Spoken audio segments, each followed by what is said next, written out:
All right, Fasting Mama's back. I'm Steph. And I'm Donna. And this is update number 8. How did your week go? So it's been a week since our last update, and I actually had a really good week. Yeah. I'm not going to say it was easy, but I lost.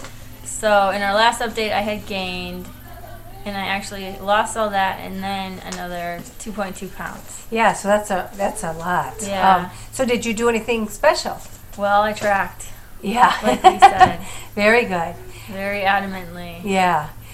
So I think you told me that you bought a tracker. So Yes. do you want to It's just a little black book. Uh-huh. I got it from Target, online actually. But it's just like a activity and calorie log. And Yeah, it's it looks got very a little bit detailed. of everything. You put your goal on the bottom. Uh-huh. It's nice. And let's see. Yeah, I see they have breakfast, lunch, and dinner. However you want to break it down, snacks. Mm-hmm. You can track water, fruits and vegetables, exercise. Mm-hmm. No, very detailed. And mood even. Oh yeah, right. You can write how your feelings were for that day. Or that's So- really nice. How much was that? It was like $15. Oh, So- that's really nice. And you got that online, did you? Mhm. Oh, through Target. Very So if you're looking for a tracker, Yeah, I see- think it's just called Diet and Fitness Journal, good. Yeah, that's what. It says on the and it side. doesn't really look like one, Yeah. which is nice. You must have a pretty big purse, though, if you put that. Or you have like a diaper I have a bag. diaper bag. Okay. So you did really well. That's really So good. I hit the 20-pound mark. Yeah, I think you And hit I'm at even a little 21 more. pounds, yeah. 21, and that's been since May. for you. So Mhm. that's really good. That's kind of right on track. That's really nice. Yeah. Okay, I also tracked as well, but I of course do it. I do it my way. I still do it. But that's kind of neat. I might think about something like that. But I did write everything down. I did not lose any weight this week. I'm just going in that same pound. I'm still 15 pounds down. I haven't lost anymore. I went up about 0.4 of a pound this week. And last week I went and I had a test called the I tested on the InBody 520 machine, and it took my body composition analysis and so on, and it came up with the basal metabolic rate of 1,500 or something, 1,595.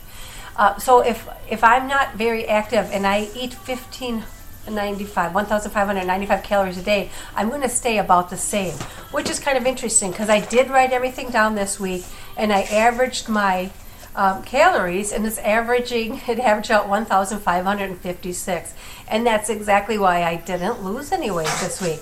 So I really have to make sure, and I'm going to keep tracking, and I really might get a book like you have. I'm going to keep tracking because I do like to know, but I need to make sure that my average is like closer to 1,200 Yeah. or 1,300, and I'm going to try to up my exercise a little bit. Yeah. Maybe try to burn 100 or 200 a day Yeah. if possible, because I think now tracking this all, it makes it very clear to me how a little change can make make the difference instead Well, of I just staying think the the same. thing is sometimes if you have a couple fast days and you think you stuck to your diet really well, but if you don't really account for the up days and how high they were, it's Right. like even though you fasted, you still had an average of what? Right, because 1,500 one a of day? my updates was 2,200 calories, which then I have to make sure that I account for that the next day, and if I don't, then that's just a surplus. So did you have any like non-scale victories or any? I kept kind of hearing our advice from what we said last week about when I went to that restaurant that last time and I didn't think clearly. Well, a couple of times I went to a restaurant again. And so It when was Labor Day weekend. Yes. So when we went on Monday, we went to a restaurant, I kind of thought to myself, as I looked at the plate of food, I ordered fish tacos, and it's like 2 tacos came with it and all these beans and everything else, but I didn't eat it all. I only ate about half the plate, and because I didn't have to. And then another thing, and maybe that's the reason why I didn't go down today too, because then my husband calls last night saying, "Hey, let's go out. It's wing night at the local restaurant." It's like 50-cent wings.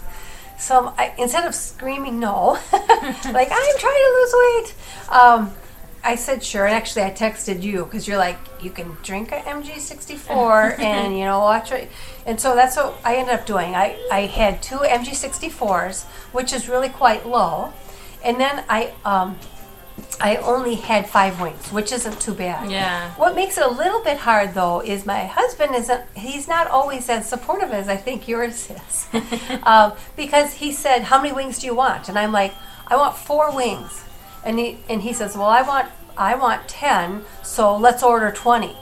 And I'm thinking, doing the math, I'm like, wow, what are we going to do with those extra 6? I think that's kind of a guy thing, though, Yeah. 'cause they don't want to order too Making little. sure they have enough, I know, to be the provider in a sense.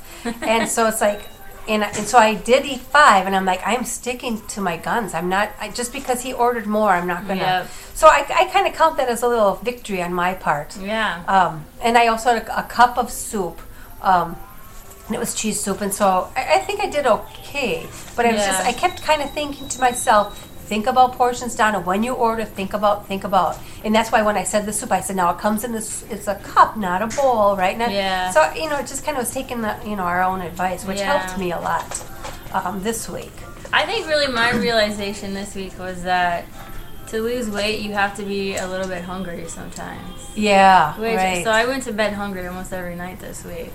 Not like I was starving myself, we're not advocating that, but I think in order to have a calorie deficit, no matter what you're eating, healthy or not, you're going to be hungry a little bit. You have to have some hunger. How you burn fat. So. Right. I mean, because that's what we're doing is we're trying to create a deficit every week as to how many calories, and that, of course, that's going to show up as being hungry. I know we were talking about that. One of the differences that once you hit like 9 o'clock at night, you feel victory and I've made it through. And for me, for some reason, 9 o'clock at night, that's my most trying time. It's 9 o'clock till like 11. It's like, oh, if I can just get past that, then I've done okay. So it's just kind of interesting how we each have our different time periods where mine's in the middle of the day. It's a little bit harder. The kids are napping and it's like my free time. Yeah. And you did very well this week making it through, and because it's like you agreed that I need to be hungry. Well, and when you track, even though I've said in the past I hate tracking calories, it's not fun, but it forces you to realize how many calories are in things. Even stupid little things, like we had jelly beans for my son, and they were 8 calories each. Oh yeah. It's like you eat 10 of those, and that's 80 all calories of a sudden, right and that's there. that's such a little bit of food. Yeah, that's a handful, not even. Yeah. So you're not full from it at all. But you've got 80 calories that you have to burn. Yeah. All right, well, we're doing all right. We're chugging along. We're going to keep tracking. Yes, definitely. I mean, I think that's the thing is you can track, we can track. I think that's going to make the difference. It's kind of like if you're trying to save money and you don't budget. keep a track, of how much you're spending. It's like, well, how come we're not getting anything into savings? Because I don't know how much we spent. So, but that's what we're going to do this week. Keep tracking, and we will see you next week. Hopefully we're a little skinnier next time we talk. Okay, bye-bye. Bye-bye.